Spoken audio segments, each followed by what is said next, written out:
Chapter 4. When Soki, the king, issued the decree to have Zarathustra found and brought before him, otherwise all the male infants of Oas would be slain, the Lord sent travail on the king's wife, and on the king's daughter, wife of Asha, the philosopher, and the two women gave birth that day to 2 sons a month, before their time, but nevertheless unto life and strength and beauty. Now, according to the laws of Oas, a king could not rescind or change his own decrees, for he had assumed the position of infallibility, whereupon he had doomed to death kin of his kin, flesh of his flesh. Accordingly, after search had been made in vain to find Zarathustra, the king repented of his decree, but knew no way to justify a change of commandment. Asha, hearing of this, came out of concealment, saying to himself, "Now will I go to the king, and hold him to his decree, even demanding that he slay me also."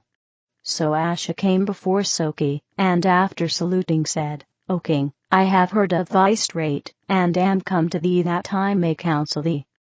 The king was angered, and he said, "Asha, my friend, hear thou, thy king. Thou camest before me, relating a marvelous story regarding an infant son of the virgin who saith she never knew a man. Now, according to the laws of the city of the sun, any man stating for truth that which he cannot prove is already adjudged to death. Shall not the law be fulfilled, because, forsooth, thou art near me in blood?" Asha said, "Most assuredly, O king, the laws must be carried out. Are they not the all-highest? For it followeth that man being the all-highest person, his laws, above all else, must never be set aside. Therefore, thou shalt have me slain. Think not I am come before thee to plead an excuse, in order to save myself, rather let all men perish than that the king's decrees go amiss." The king said, "Thou art wise, O Asha. The laws cannot err, for they are the standard by which to judge all else. And he who hath risen to be king standeth by nature the infallible highest of all things. History hath proven this. But yet hear me, thou who hast wisdom from the movements of the sun and moon and stars, the king, being the all-highest, how can he be bound? Cannot he decree new decrees forever?" Asha said, "I will not deceive thee, O king. I know thou art arguing not for me, but for thine own infant son, and for thy daughter's infant son. Neither have I come before thee in prowess, though I love life. But here is the matter, if thou change one law, thou admittest that all laws made by man may also need changing. Which is to say, wisdom is folly. How, then, shall the judge judge any man by the laws? Is it not setting up error in order to find truth?" The king said, "Thou reasonest well. Methought this morning, in my walk in the market gardens, when the soldiers were spreading the scalps of their enemies in the sun to dry, whether or no, in ages to come, the weaker nations and tribes of men might not attempt to justify their right to life. And were the kings to admit fallibility in their decrees and laws, no man can foresee the end, for even slaves and servants and women will raise up against the laws, and claim their right to life. Wherein, then, would the earth be large enough for all the people? Yet, wherefore, O Asha, cometh this heartache of mine against killing mine own son?" Asha said, "What are thy sympathies, O king? If thou wert to justify the escape of thy child's death for sympathy, would not my wife and my children justify their sympathy in desiring me to live? Nay, sympathy is the enemy of law and justice. It is the evil in our natures that crieth out for evil.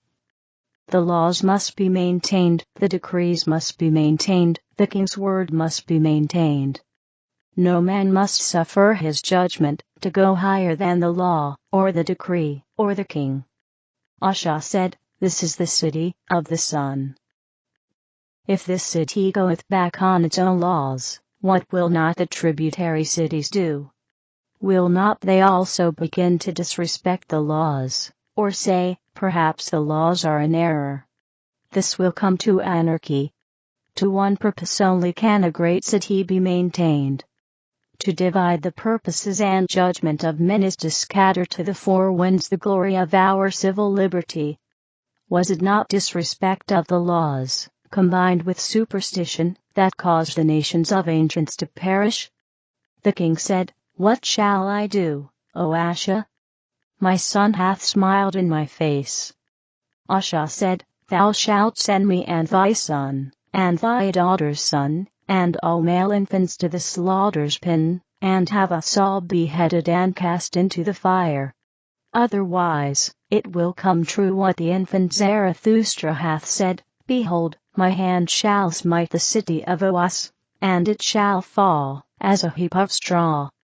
Think not, O king, I am superstitious, and fear such threats, but this I perceive: suffer the laws to be impeached, and every man in Oas will set up to interpret the laws to be wrong, and himself right. And thy officers will rebel against thee on all sides, and the glory of thy kingdom will perish. After the city had been searched for 30 days, and the virgin and child not found, the king appointed a day for the slaughter, according to his former decree, and there were 90,000 male infants adjudged to death, the king's son, among the rest. Whilst these matters were maturing, the Lord went to Choljan, and inspired him to make songs about Zarathustra, the infant, that was stronger than a king. And also songs about the decree of death to the 90,000 infant sons of Oas. And the beauty of the songs, together with the nature of these proceedings, caused the songs to be sung in the streets day and night, and the songs, in satire, approved of the horrors, so that even the king could not interdict the singing.